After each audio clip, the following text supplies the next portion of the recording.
Hello friends. चलिए, आज से हम स्टार्ट करने वाले हैं एक नया सब्जेक्ट जो आपके लिए बिल्कुल नया है। Operations management and strategic management. ये सब्जेक्ट ग्रुप टू यानी सीएमए इंटरमीडिएट स्टूडेंट्स की मैं बात कर रहा हूँ। ग्रुप टू पेपर नंबर 9 में आपको पढ़ने के लिए मिलता है। आपके लिए बिल्कुल नया सब्जेक्ट है, इसलिए पहले तो यही समझना होगा कि इस सब्जेक्ट में हमें सीखना क्या है।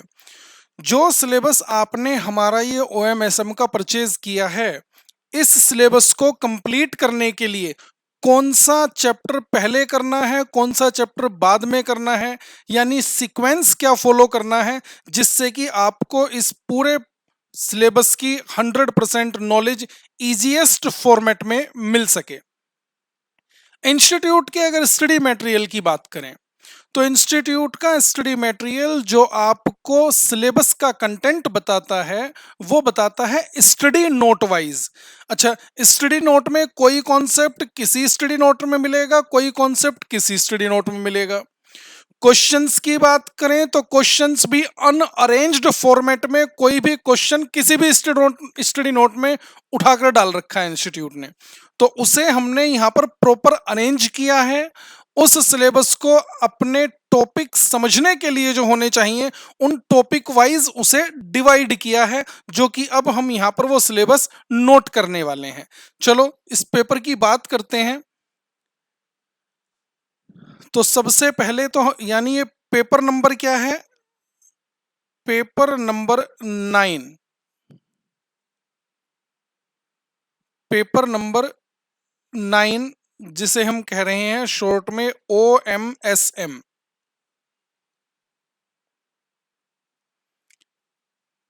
OMSM की वेटेज, सर वेटेज मतलब ये तो हमें पहले ही पता है कि 100 मार्क्स का पेपर है। हाँ बिल्कुल सही, ये आपको पहले ही पता है 100 मार्क्स का पेपर है। लेकिन इसमें OMSM का कंटेंट क्या है ये देखिए।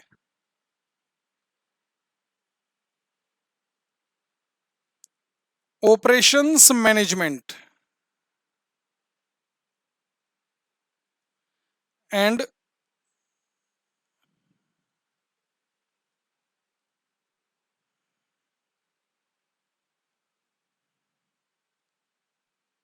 Strategic management.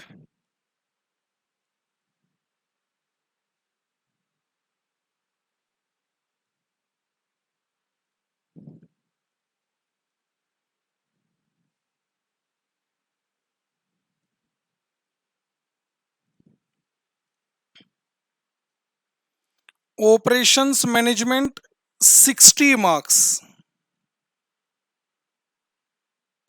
And strategic management 40 marks. Old syllabus यानी सिलेबस 2016 में ऑपरेशन मैनेजमेंट और स्ट्रेटेजिक मैनेजमेंट की वेटेज 70 एंड 30 की थी। अब इन्होंने इंस्टीट्यूट ने सिलेबस 2022 में, हम कौन से सिलेबस की बात कर रहे हैं? सिलेबस 2022। सिलेबस 2022 में ऑपरेशंस मैनेजमेंट की वेटेज को 70 से कम करके 60 मार्क्स पर ले आए हैं और स्ट्रेटेजिक मैनेजमेंट की वेटेज को 30 मार्क्स से बढ़ाकर 40 मार्क्स पर ले आए हैं।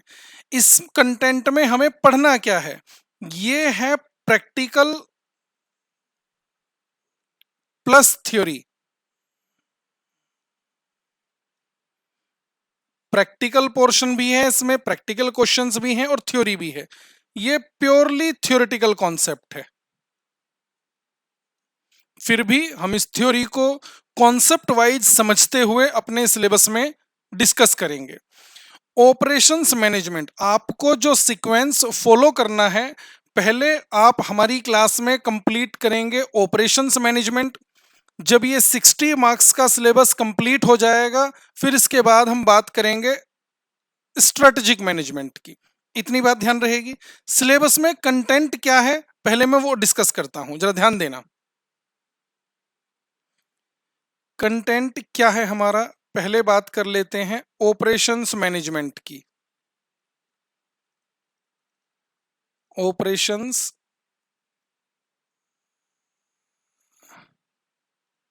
Management.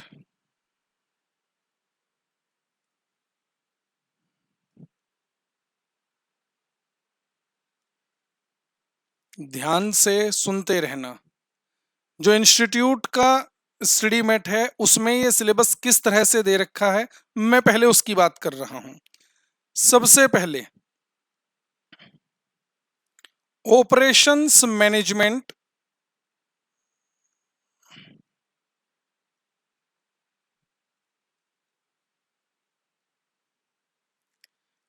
Introduction.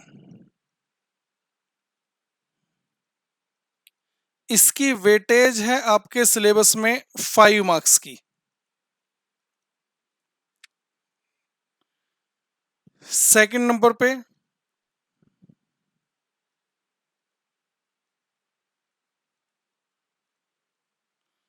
Operations planning,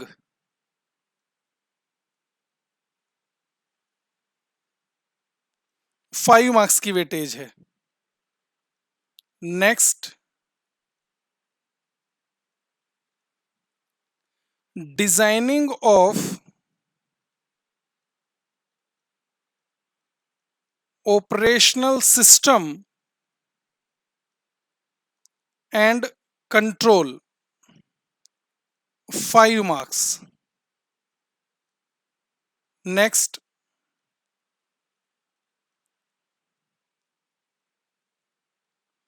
production planning and control. ध्यान से, ये स्टडी नोट की हेडिंग है प्रोडक्शन प्लानिंग एंड कंट्रोल, लेकिन जब आप हमारी बुक में इस चैप्टर की बात करेंगे तो आपको ये टॉपिक वाइज डिवाइड होकर मिलेगा, यानी जिसमें असाइनमेंट अलग चैप्टर मिलेगा ये आपको, क्योंकि बिल्कुल अलग कॉन्सेप्ट है।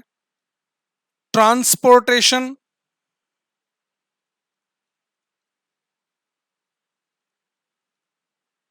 सिम्युलेशन,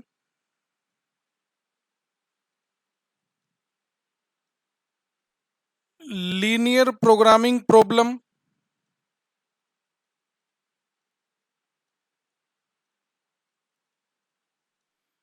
प्रोग्रामिंग प्रॉब्लम, और बाकी जो स्टडी नोट का बचेगा फिर उसे हमने वही नाम लिखा है जो स्टडी नोट का नाम था, यानी प्रोडक्शन प्लानिंग एंड कंट्रोल।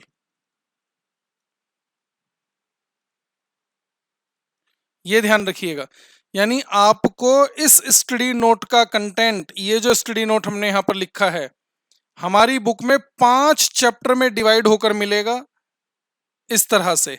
और इस स्टडी नोट की जो वेटेज है वो सबसे ज्यादा है, यानी 20 मार्क्स। कितनी वेटेज है? 20 मार्क्स की। चलो आगे लिखिए। Next,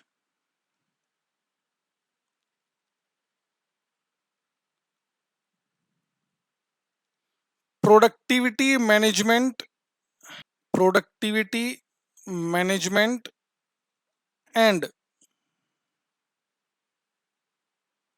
quality management. ये चैप्टर हमारी बुक में आपको मिलेगा प्रोडक्टिविटी मैनेजमेंट चैप्टर के नाम से। प्रोडक्टिविटी मैनेजमेंट चैप्टर के नाम से।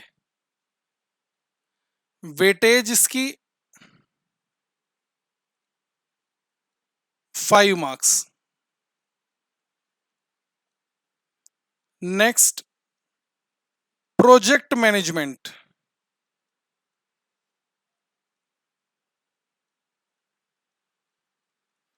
ये हमारी बुक में मिलेगा आपको किस नाम से? नेटवर्किंग के नाम से। नेटवर्किंग, इसकी वेटेज इंस्टीट्यूट ने दी है 15 marks.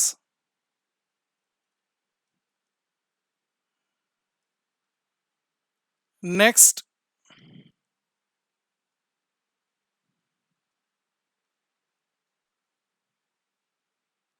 Economics of maintenance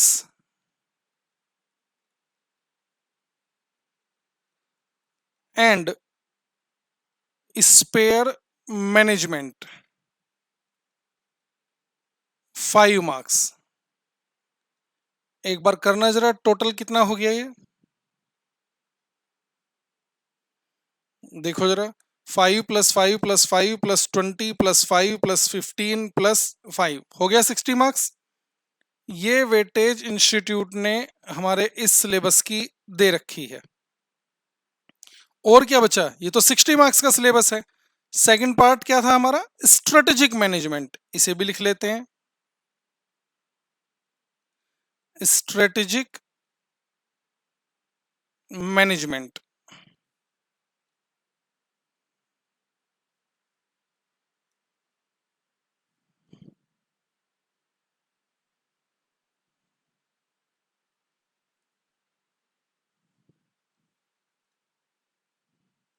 forty marks का सिलेबस है।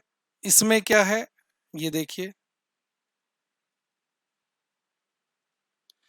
स्ट्रेटेजिक मैनेजमेंट आप लिख रहे हैं ना मेरे साथ साथ में, लिखोगे तभी तो ध्यान रहेगा आपको बाद में पढ़ते समय। 10 मार्क्स, ये क्या है, introduction.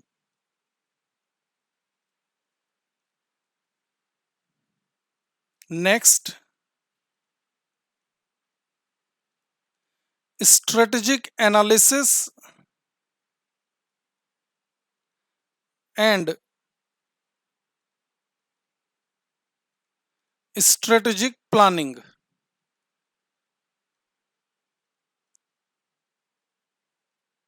10 marks.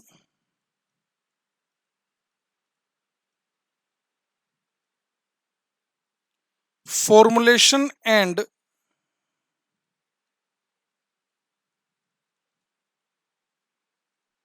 implementation of strategy,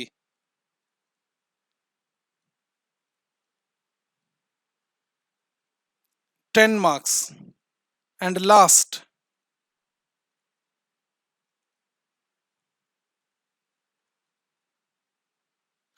digital strategy, 10 marks। इसका टोटल करें तो ये हमारा आ जाएगा 40 मार्क्स। ठीक है जी, ये हमारा सिलेबस है पूरा 100 मार्क्स का। ये सिलेबस मैंने कहा, ये सब्जेक्ट ही आपके लिए बिल्कुल नया सब्जेक्ट है। जिस तरह हर सब्जेक्ट को पढ़ने का एक सीक्वेंस, एक तरीका अलग होता है, उसी तरह इस सब्जेक्ट को पढ़ने का भी तरीका अलग होगा। अच्छा, अलग क्या होगा, यानी हमें पहले ये समझना पड़ेगा कि हमें किस सीक्वेंस में सब्जेक्ट करना है। अभी तो मैंने आपको स्टडी नोट वाइज आपको सिलेबस बताया है, और मैंने आपको ये भी बता दिया साथ में कि जो इंस्टीट्यूट का स्टडी नोट है, उस स्टडी नोट के कंटेंट को हमने अपनी बुक में किन चैप्टर्स के नाम से डिवाइड किया है, वो मैंने आपको बताया। ऑपरेशंस मैनेजमेंट इंट्रोडक्शन आपको मिलेगा, ऑपरेशंस प्लानिंग आपको मिलेगा, designing of operational system and control मिलेगा, लेकिन प्रोडक्शन प्लानिंग एंड कंट्रोल के नाम से इस स्टडी नोट को इन 5 चैप्टर में डिवाइड करके हमने लिखा है। Productivity management and quality management हमारी बुक में मिलेगा आपको प्रोडक्टिविटी मैनेजमेंट के नाम से। प्रोजेक्ट मैनेजमेंट हमारी बुक में मिलेगा आपको नेटवर्किंग के नाम से। और economics of maintenance and spheres management हमारी बुक में मिलेगा आपको, ये लिख लो, ये मिलेगा मेंटेनेंस मैनेजमेंट के नाम से, maintenance management.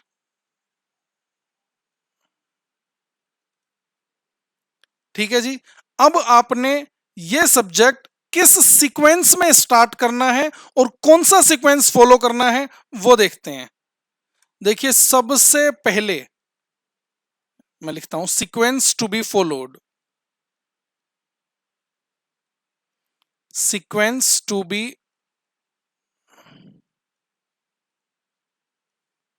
Followed.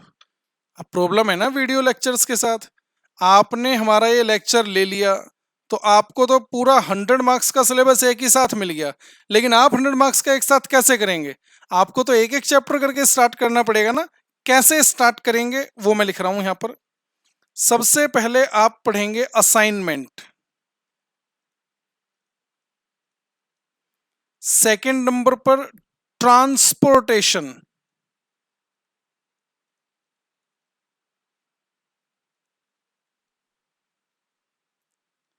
Third number पर simulation, then linear programming,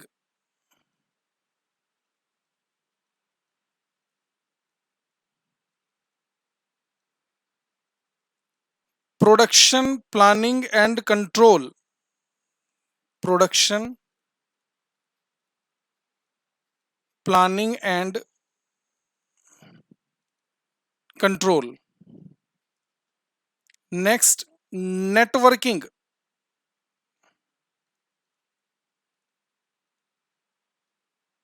networking. Next, productivity management,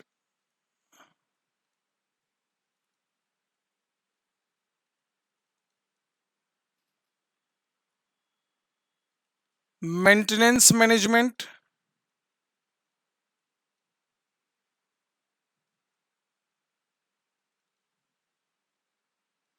operations planning,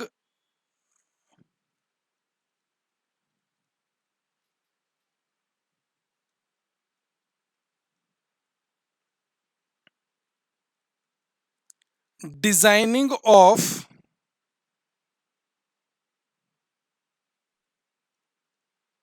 operational system and control. Sir इसमें आपने क्या नहीं लिखा? इंट्रोडक्शन तो लिखा ही नहीं है। बेटे इंट्रोडक्शन तो, ये इंट्रोडक्शन जो है ये तो सब्जेक्ट का इंट्रोडक्शन है, जो कि आज की क्लास में हम ऑलरेडी डिस्कस कर रहे हैं। दूसरी बात, जो आपकी थ्योरेटिकल कॉन्सेप्ट है वो हम बाय हैंड हर चैप्टर के स्टार्टिंग में लिखते हुए चलेंगे हर कॉन्सेप्ट को। दूसरा, उससे भी अलग कुछ थ्योरी है तो आपको वो क्वेश्चन आंसर फॉर्मेट में मिल जाएगी, तो कोई घबराने वाली बात तो है नहीं। पूरा 100% 100 मार्क्स का सिलेबस हम क्लास में कवर करके चलेंगे। ये मैंने आपके सामने सीक्वेंस लिखा है और ये सीक्वेंस आपने फॉलो करना है इस तरह से। जब ये चैप्टर हमारे कंप्लीट हो जाएंगे फिर बात आएगी, ये तो हमने ऑपरेशंस मैनेजमेंट की बात की, फिर बात आएगी स्ट्रेटेजिक मैनेजमेंट की।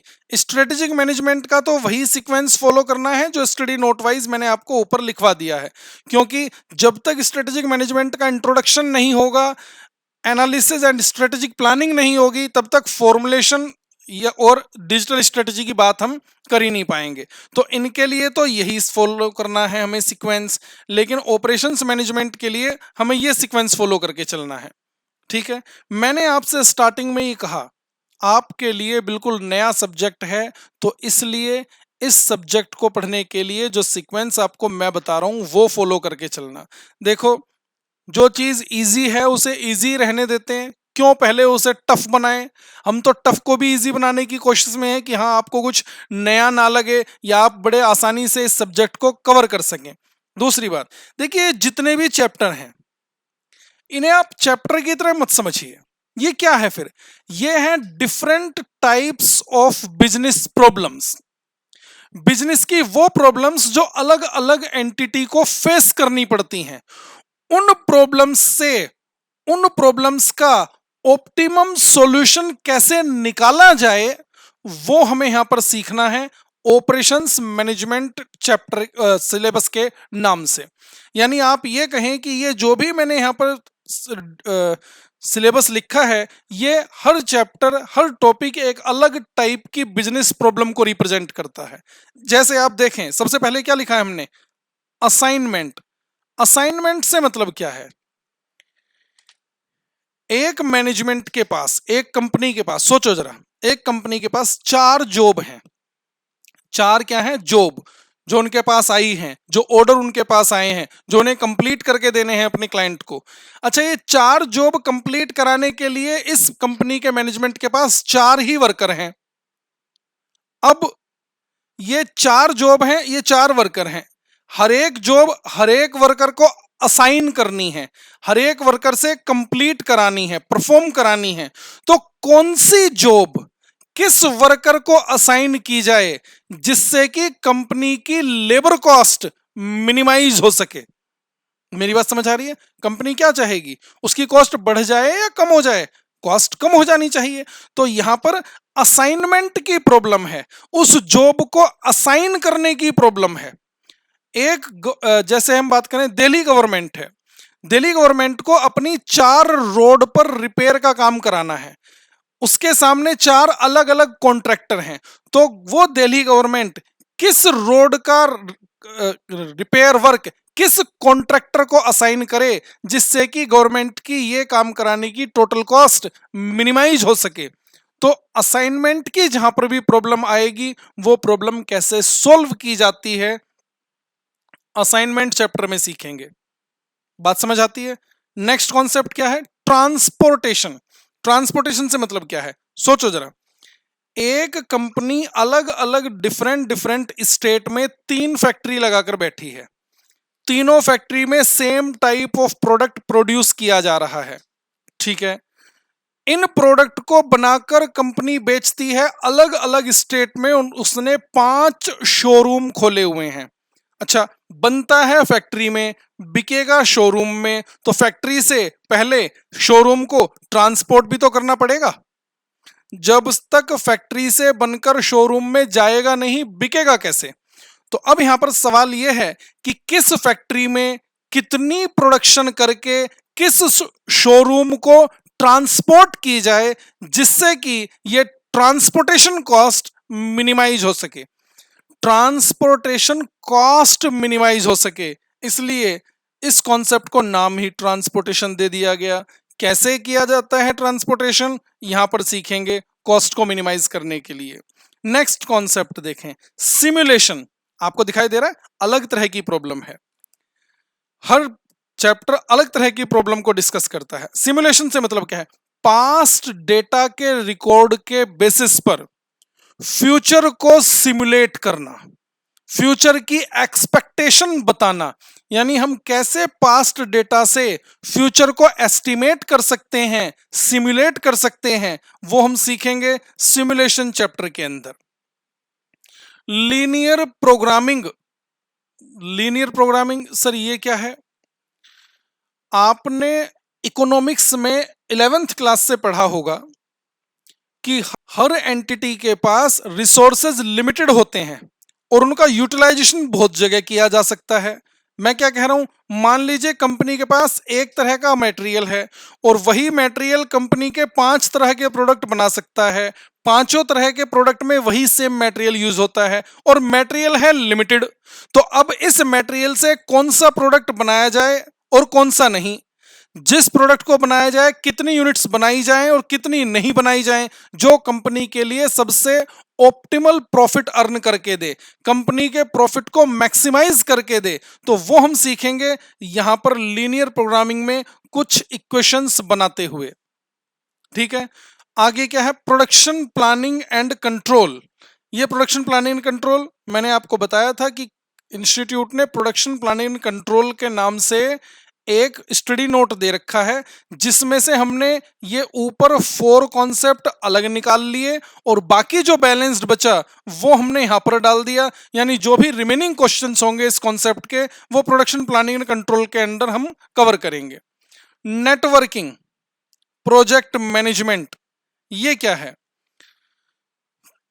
किसी भी कंपनी के पास कोई प्रोजेक्ट आया है तो उस प्रोजेक्ट को उसको एक डायग्राम के थ्रू प्रेजेंट करना, उसे हम कहते हैं उस प्रोजेक्ट का नेटवर्क बनाना। वो नेटवर्क कैसे बनाया जाता है, नेटवर्किंग चैप्टर में सीखेंगे। ये काम हमने एस्टिमेट किया कि सर जो प्रोजेक्ट आया है ये प्रोजेक्ट कंप्लीट होगा अगले 30 दिन में। हमारा क्लाइंट कहता है कि सर 30 दिन का टाइम नहीं है, हमारे पास सिर्फ 25 दिन हम आपको अलाउ कर सकते हैं प्रोजेक्ट पर काम करने के लिए। तो अब 30 दिन के काम को 25 दिन में कैसे किया जाए, इस ड्यूरेशन को क्रैश कैसे किया जाए, वो हम सीखेंगे नेटवर्किंग चैप्टर के अंदर। यानी प्रोजेक्ट से रिलेटेड जो भी कॉन्सेप्ट है नेटवर्किंग में कंप्लीट होगा। आगे है प्रोडक्टिविटी मैनेजमेंट।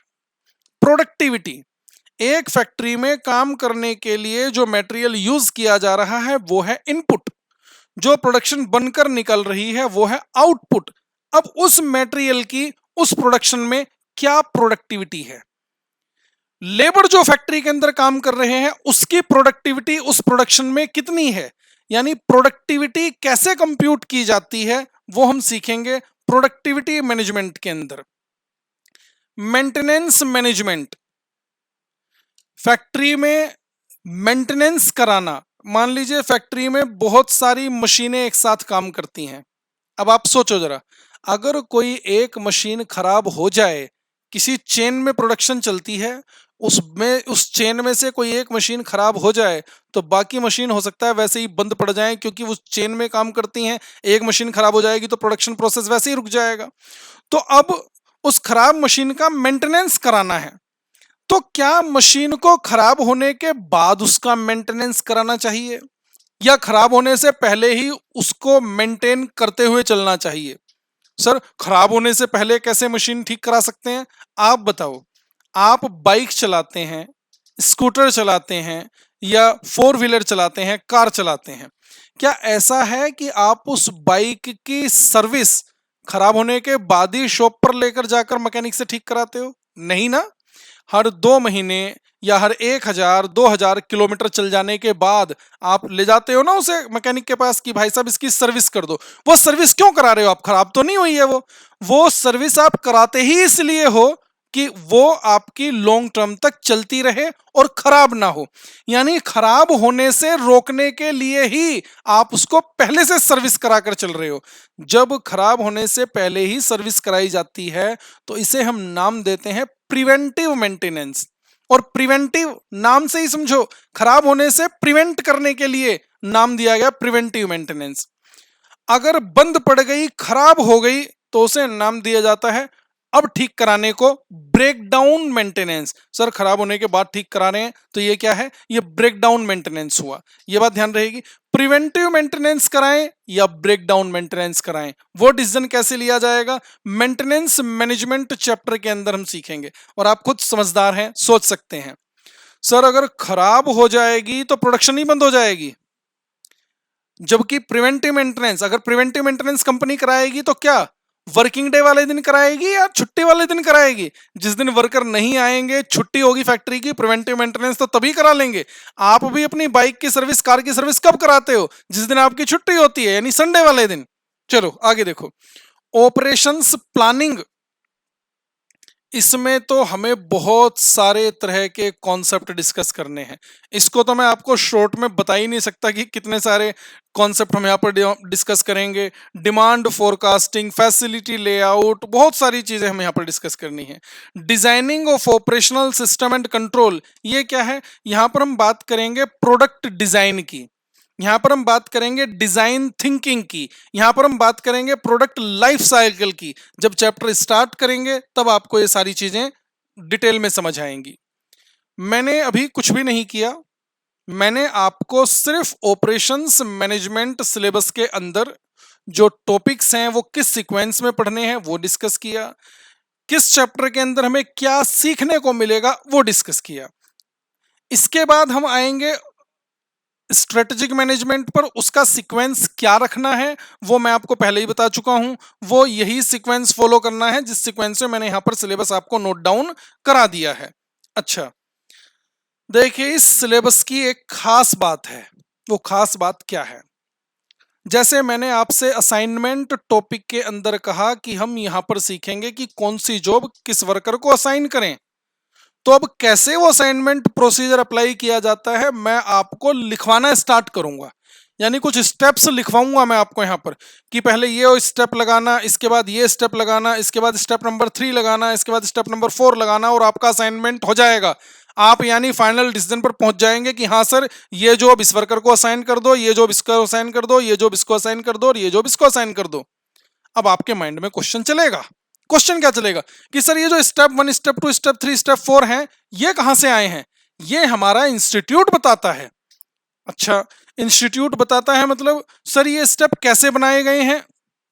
इसीलिए हमारे सब्जेक्ट का नाम है ऑपरेशंस मैनेजमेंट। ध्यान से सुनना, मैं आपसे कहूंगा कि इसे इसमें प्लस कर दो, इसे इसमें से माइनस कर दो। जब स्टेप्स लिखवाऊंगा तो जब मैं कहूंगा इसे इसमें से माइनस कर दो, आपका माइंड कहेगा कि सर प्लस क्यों नहीं कर रहे, माइनस क्यों कर रहे हो?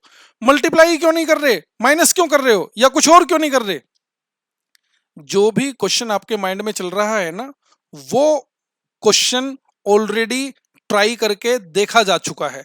सर जो हम सोच रहे हैं वो ऑलरेडी ट्राई करके देख चुके हैं, बिल्कुल सही बात है। आप अगर ये कह रहे हैं कि सर माइनस की जगह प्लस क्यों नहीं करते, तो वो सब स्टेप्स लगाकर देखे जा चुके हैं। यानी हर ऑप्शन को ट्राई करके देखने के बाद ही आज हम इस डिसीजन पर पहुंच पाए हैं कि हाँ माइनस कीजिए या इसे इसमें प्लस कीजिए, ये स्टेप लगाइए, तब आप अपने ऑप्टिमम सॉल्यूशन पर पहुंचेंगे। जैसे आप फॉर एग्जांपल टैली में काम करते हैं, सॉफ्टवेयर है टैली, अकाउंटिंग सॉफ्टवेयर, उसमें बहुत सारे ऑप्शन आपको दिए गए जाते हैं कि अगर रिसीट की एंट्री डालनी है तो F4 प्रेस करना, पेमेंट की एंट्री डालनी है तो F5 प्रेस करना, है ना। तो आप उस टैली में काम करना सीख जाते हैं। जब आप काम करना सीखते हैं तो आपके माइंड में ये क्वेश्चन आता है कि सर रिसीट की एंट्री डालनी है, F4 प्रेस करना है, F4 ही क्यों प्रेस करना है? अब ये तो जिन्होंने वो सिस्टम वो सॉफ्टवेयर डेवलप किया है उनकी थिंकिंग है कि F4 से रिसीट की एंट्री, या आप ये कहेंगे कि नहीं हम तो किसी और बटन को प्रेस करके रिसीट की एंट्री डालना चाहते हैं, कैसे करोगे? सेम उसी तरह यहां पर जो स्टेप्स आपको दिए गए हैं इस सब्जेक्ट के अंदर, वो steps as it is follow करने से ही हम अपने ऑप्टिमम सॉल्यूशन पर पहुंचेंगे। आपका माइंड कहेगा कि सर ऐसा ही क्यों कर रहे हैं, कुछ और क्यों नहीं करते?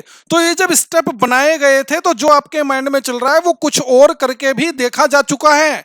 आज जब 100% वो स्टेप्स पर हम पहुंच चुके हैं कि हाँ ये स्टेप्स फॉलो करके फाइनल सॉल्यूशन आ सकता है, वो स्टेप्स हमारे सिलेबस में दे रखे हैं।